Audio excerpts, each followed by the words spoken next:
Muy buenos días, mi nombre es Luis Capote Pérez, soy profesor de Derecho Civil de la Universidad de La Laguna y me encuentro en las instalaciones de ULL Media una vez más para grabar una nueva píldora. En esta ocasión voy a hablar sobre el testamento abierto.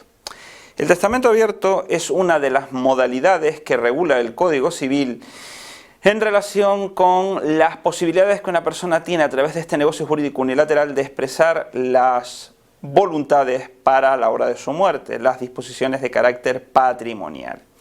En el caso del testamento abierto, que es el más común, se trata de un testamento de naturaleza notarial, con lo cual las formalidades que se plantean respecto a su otorgamiento implican la presencia de este fedatario público y además el conocimiento, ya que en el testamento abierto no solamente se sabe que se ha producido un acto de disposición testamentaria, que una persona ha testado, como se suele decir normalmente, sino que además se conoce el contenido de ese testamento. De ahí que lo denominemos abierto. Podemos saber antes de que el testamento despliegue su eficacia, antes de que la persona que lo ha otorgado muera, cuál es el contenido del mismo. Las formalidades que se plantean respecto del testamento abierto, dado que es un testamento notarial, preceptivamente se establece la presencia de un notario y además se entiende que la forma que ha de revestir dicho testamento no solamente la escritura pública, sino también el cumplimiento de todas las formalidades relativas a su otorgamiento, la presencia de testigos, opcionalmente la presencia de intérpretes, opcionalmente o cuando sea menester la presencia de facultativos para poder determinar si la persona tiene la capacidad de obrar, la de entender y querer cuál es la significación de este acto, pues son requisitos solemnes, es decir, si falla alguno de los requisitos que imperativamente establece el ordenamiento jurídico, el Código Civil, el testamento podría ser nulo, o mejor dicho, podría ser anulado porque falla uno de esos elementos. Si la voluntad no se expresa a través de esa forma, el testamento no es válido. Esas formalidades se plantean específicamente a través de una serie de reglas que pueden ver ustedes ahí. En primer lugar, la persona del testador manifiesta, expresa cuáles han de ser sus voluntades que habrán de ser cumplidas a la hora de su muerte, siempre y cuando el testamento no sea revocado. En segundo lugar, una vez recibida, se tiene que dar una lectura por parte del notario al testador, o bien leerlo de viva voz, o bien dejarlo para que lo lea, y él tiene que ratificar que esa es la voluntad expresada por medio de la firma.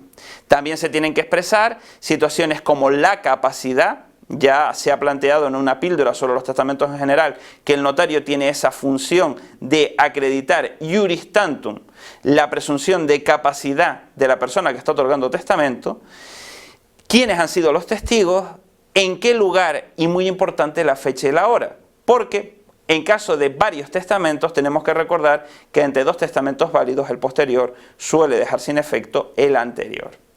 Y luego también hay que recordar que tenemos a un notario, tenemos a un fedatario público que da fe de la producción de ese acto en particular. En el testamento abierto pueden darse algunas particularidades. Una está relacionada con las circunstancias de la persona.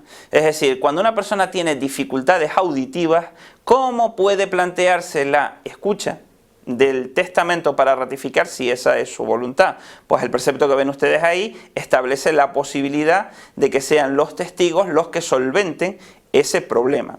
Y además luego existen una serie de testamentos abiertos que se denominan especiales, no tanto por las circunstancias de la persona, por ejemplo, esta especie de problema auditivo, sino más bien relativa a las circunstancias en las cuales se quiere otorgar testamento. Por ejemplo, el testamento en peligro mortal o el testamento en caso de epidemia. Aquí se plantea, como ven ustedes, que un número de testigos puede sustituir la presencia del notario. ¿Por qué? Porque se entiende que en esas circunstancias tenemos que intentar recabar esa última voluntad de una persona que puede estar, o de hecho está en un riesgo más específico y concreto de morir. Ese peligro mortal del que habla el 700 del Código o ese riesgo de epidemia. Esos testamentos abiertos especiales tienen sus propias reglas específicas y se trata de testamentos cuyo valor o cuya eficacia, mejor dicho, es de carácter circunstancial, ya que se entiende que una vez superado ese momento de peligro concreto y real, pues la persona que ha otorgado testamento tiene la posibilidad de reconducir esa voluntad a las formas más normales.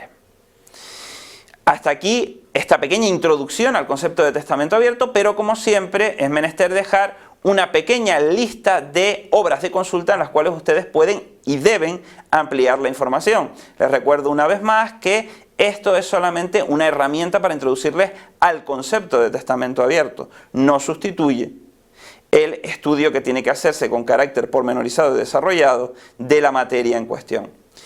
Una vez más, quiero darle las gracias por su atención y una vez más quiero darle las gracias al personal de ULL Media.